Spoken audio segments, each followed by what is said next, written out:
After nearly 9 years, the last of the U.S. troops making their way back home. In March 2003, President George W. Bush declared war in Iraq after asserting the country was housing weapons of mass destruction. However, none were found.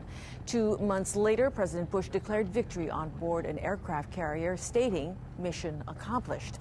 The war cost roughly $800 billion from the U.S. Treasury. The cost of American lives very high. Since the beginning of the war, more than 4,500 Americans were killed, 30,000 injured. 100,000 Iraqis also lost their lives.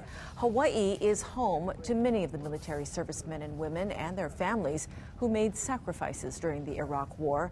Tonight, soldiers with the 25th Infantry Division returned home. They are the last to leave Iraq. KITV4's Shane Enright reports on the emotional homecoming.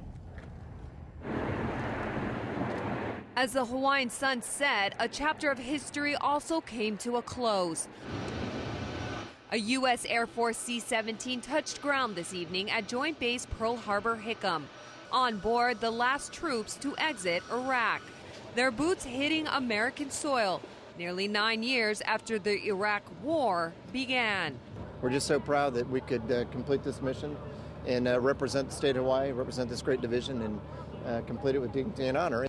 Within minutes of his arrival, Captain Jacob Hina already felt back in the islands with a box of local chocolates. A year's a long time. I can't wait to get home and see my wife and my little son. So, yeah, I mean, that's all I've been thinking about the last 35 hours or so.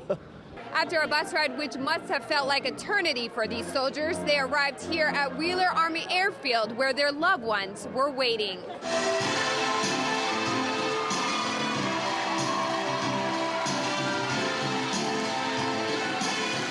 We missed Christmas together last year, so we're very excited about Christmas this year.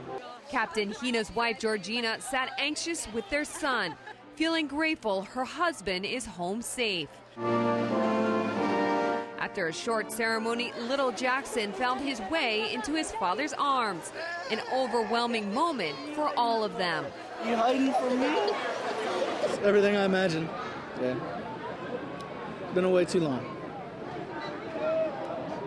And for you? Just glad that he's back finally. But along with the tears and kisses is the somber reality of the sacrifices made by the brave men and women who didn't return from war. To shut the doors and realize there would be no more American soldiers. But you recognize a lot of people gave a lot and sacrificed so much there.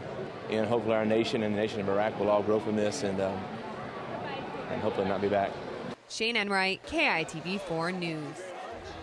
The U.S. will maintain a presence in Iraq with diplomats, police officers, and economic and agricultural experts.